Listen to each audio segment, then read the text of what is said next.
In the early morning of Valentine's Day 2019, Olivia Jones strolled through the aisles of H-E-B Plus, a local supermarket, picking up ingredients for a special dinner with her husband, Chris. As she moved through the store, she couldn't help but notice a bouquet of pink and red roses, symbols of love and passion. Little did she know, as she loaded the flowers into her cart and made her way to the checkout, her life was about to take a tragic turn. Less than 40 minutes later, Olivia would be found lifeless on her bedroom floor in a quiet neighborhood in Beaumont, Texas. Her husband, Chris, had called 911 just moments before, unaware that their evening together would end in such heartbreak. You're an emergency. Olivia! Please, hurry. Someone take the gun. Tell me what's going on. I'm at home. My wife been shot in the head. Please. Somebody shot in the head. My wife, please! Please! Tell me, Okay. Where is she shot? In the head! Okay, where in the head? Take it and it went off. Okay. I want you to try to control the bleeding. The moment the call ended, officers rushed to the home of Chris and Olivia in Beaumont, Texas, at 5575 Pine Bur Boulevard. They arrived at 8:55 a.m. Officer Otis Butler, a familiar face to the couple, was the first to step out of the vehicle. He immediately recognized 40-year-old Christopher Ray Jones, who appeared visibly shaken and frantic.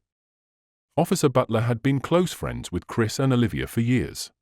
As he approached, the body cam was rolling, capturing Chris's desperate pleas for the officers to hurry inside.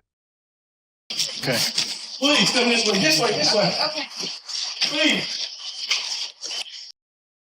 As the officers entered the house, they made their way to the bedroom, where they discovered Olivia lying motionless on the floor. Olivia was found lying face down, a gunshot wound to the back of her head. Miraculously, she was still breathing. As the officers turned her over, they saw that the bullet had gone through her right eye. The room was a scene of horror, blood splattered across the walls. Paramedics arrived shortly after, quickly tending to Olivia while the police cordoned off the area. Officer Butler, knowing Chris well, calmly asked him to walk through the events that had led up to the shooting. What happened? We had a disagreement, and I say, baby, if you're not working with me, you're working against me. I say, we've been doing this. My 19-year-old stepdaughter was 8. My 11-year-old was 1. I say, Olivia, we can't get it together. We can't be together. We got several beliefs. And I say, I just want a divorce. And her reaction was, she got the gun? I said, give me the gun. She like, I don't remember which hand. I'm like, give me that gun. What is you doing? Stop trying to scare me. I took it. So when you grabbed it, it went off? She yanked. I grabbed it and she yanked back. And the gun went off. Okay. The gun went off. Chris's account raised immediate suspicions. How could such a large man be overpowered by his much smaller wife? He dropped to his knees in apparent grief, but there were no tears. Instead, he asked Officer Butler, his voice shaky, if he could go check on Olivia. When Chris learned that Olivia was still breathing, his reaction was strangely lacking in relief or happiness, raising another red flag for Officer Butler. Inside the home, Olivia's injuries were fatal, and just after 9 a.m., she was pronounced dead. As officers continued their search, they noticed 2 surveillance cameras inside the house, in addition to those outside. They also found the weapon used in the shooting, a 9mm pistol, covered in blood. However, the placement of the gun was odd. It was in a different room from where Olivia had been found. If she had been holding the gun when it went off, how did it end up elsewhere? The only plausible explanation was that Chris had moved it. Given these findings, the officers decided to detain Chris for further questioning. As they were handcuffing him, Chris's 19-year-old daughter, Ariel, arrived at the house. She had already been informed by Chris about what had happened, and she was clearly devastated by the news. As the officers tried to comfort Ariel, Chris was escorted to the back of a police cruiser. Moments later, lead detective Mendy Freeman and Sergeant I.T. Barrero from the forensics unit arrived at the scene, quickly brought up to speed on the situation. At that moment, Olivia's sister, Angela, arrived at the scene, and Ariel's grief intensified, her hysterics breaking out once again. All of the evidence from the house was carefully collected and sent to the crime lab for analysis. Meanwhile, Chris was taken to the station, where photos were taken of his hands, still stained with blood. When the detectives finally sat down with Chris at the station, they began the interview by asking about the argument that had occurred. Chris explained that he felt Olivia wasn't doing her part in the relationship, as though she wasn't contributing enough. After telling her that he wanted a divorce, she went to the bedroom and grabbed the gun. Chris handed over his cell phone, which had access to the home security camera footage. The police reviewed the footage, hoping it would support Chris's version of events. At 8:41 a.m., Olivia is seen going about her morning routine in the kitchen. Then, without warning, the footage cuts out. 3 minutes later, at 8:44 a.m., the video resumes, showing Chris pacing frantically around the house while speaking on the phone with 911. 11 minutes later, at 8:55 a.m., officers can be seen entering the home. This meant Olivia must have been shot during the 3-minute gap in the footage. In the interrogation room, the detectives confronted Chris about the missing footage. He insisted that he had no idea what had happened to it. Chris offered several excuses for the missing footage, ranging from internet issues to failing to properly charge the camera. But by now, the detectives were highly skeptical of his explanations. Given that Chris was the only one with access to the footage, it seemed far more likely that he had tampered with it himself. Without the video to rely on, the detectives asked Chris to reenact the moment he claimed to have tried to disarm Olivia. Now go ahead and do my initial. She pulls it. Give me the. Okay. And I go. I'm sorry. You're good. No, you're good. I want the chair. I'm sorry. You're fine. I like the chair, man. I'm reliving it. You are. I'm reliving it. So she should be shot in the back of her right head. Did you feel me twist your? Did you feel me twist? Back here. Did you feel me twist your? I twisted. With every question, it became clear that Chris was improvising his answers, trying to piece together a story rather than telling the truth. The detectives walked away from the initial interview more suspicious of Chris than ever before. They then turned their attention to other members of the family, beginning with Olivia's sister, Angela. Okay, and Olivia Jones is your sister, right? We've been talking a lot lately. We talk every day. I drop her baby to her at the tax office. She's always been timid about everything. But she was the type that whatever went on in their home, she would keep it there. Yeah, kind of a private. Right, private person. Yeah. Has she ever mentioned anything about suicide or wanting to harm herself or? She loved her baby so much. Yeah. That she felt like she had to live for them, you know. She can't talk on the phone after a certain time. He controlled the finances. He never wanted to be in the presence of her family. Family reunions, anything, he never came. But she would have to step off, and when he would call, and all you could hear was him screaming and yelling on the phone. His character is agitation.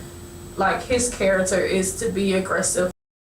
To make matters worse, Chris's ex-wife, Letitia, who he had first met in 1999, confirmed a troubling pattern of controlling and aggressive behavior.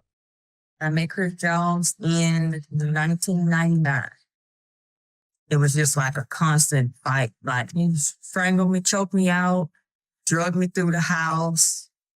My skin was missing off my back. One time he bit my hand. He had this bite marks in my hand. This was what it was. If the house not clean, he's told me that he would kill me if I was to ever leave him. Told me how he would do it. The reason I never said anything or went for help was because I was extremely in fear of my life. Because I knew and I felt in my heart that he would kill me. The most damning revelation came from Olivia's daughter, Ariel, during her interview. One time they were arguing and I heard her say she couldn't breathe. I would see bruises on her. It broke her down to the point where she believed what he said. Mm-hmm. You won't be nothing without me, stuff like that. Right. Was your mother at any time that you were aware of suicidal? No, I hate that that even have to come up, but no. She described what it was like living in the house with her mother and Chris, shedding light on the tense and troubling atmosphere in their home. With each interview, the allegations against Chris piled up, making his story seem less and less believable. The detectives returned to him, pressing him once again to tell the truth about what had really happened to the missing footage. To be honest, about the videos. I look guilty. No, Not deleting those videos. I look guilty. Not if you say right now, what you just said a little while ago, I freaked out, I panicked, I did some stuff I shouldn't have done. Is that one of them? Yes. How many did you delete? I don't know. Okay.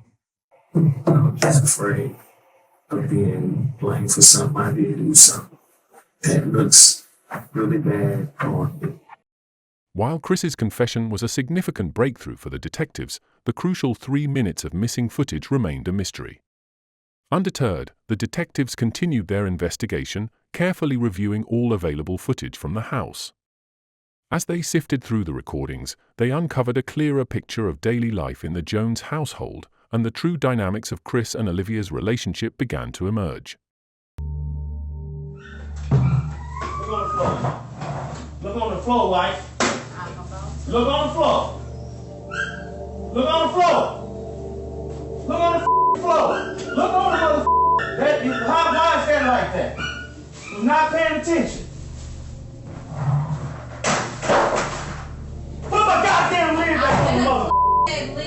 Chris seized every opportunity to belittle Olivia, often questioning her worth and humiliating her, even in front of her own daughter. When I got the show ass, you didn't have a job. You collected unemployment. You just had off. And most men in this world want a woman that got what?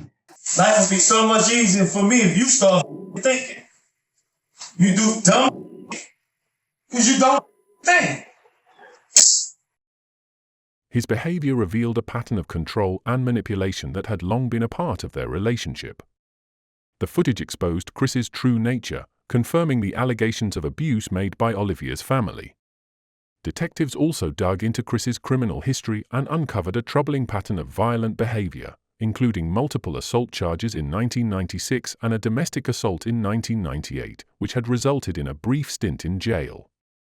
While they were still awaiting the results of ongoing forensic analysis, the authorities felt they had gathered enough evidence to move forward with charges against Chris. In April of 2019, Chris was charged with first-degree murder and second-degree manslaughter. However, in an unexpected turn, he was released within 24 hours of being charged, after posting a $150,000 bond.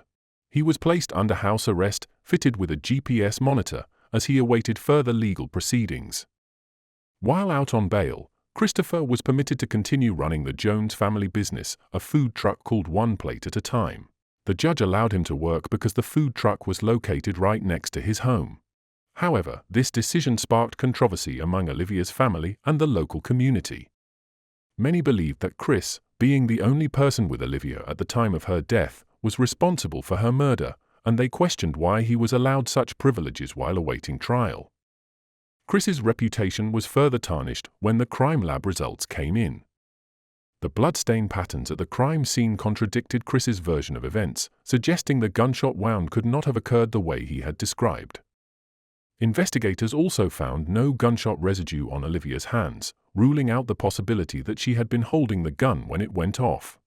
However, gunshot residue was found on Chris's hands and clothing, further implicating him. Despite all the evidence pointing to him, Chris pled not guilty to the charges. Before his trial could begin, Olivia's family organized a gathering to honor her memory, coming together to remember the woman they had lost. After finally having a chance to celebrate her life, Olivia's loved ones found themselves once again facing the harsh reality of her death as Chris's trial began. The courtroom was filled with family members from both sides. Over 3 years had passed since Olivia's tragic death, and despite the evident tension between the two families, they all shared one common goal: justice for Olivia. Prosecutors Jimmy Ham and Mike La painted Chris as an abusive partner with a history of violence, claiming it was only a matter of time before something like this occurred. Chris's defense attorney, Ryan Gurtz, argued that Chris had only grabbed the gun because Olivia had been recklessly handling it, creating a dangerous situation for both herself and Chris. Forensic pathologist Celestina Rossi provided crucial bloodstain analysis, confirming that Olivia had no gunshot residue on her hands, which contradicted the defense's argument that her death was an accident. The testimonies and evidence against Chris were overwhelming. On February 8, 2022, Christopher Ray Jones was found guilty of the murder of his wife, Olivia Jones. Christopher Jones is currently serving his sentence in the John M. Wynne Unit in Huntsville, Texas. Thanks for watching. What do you think about this case?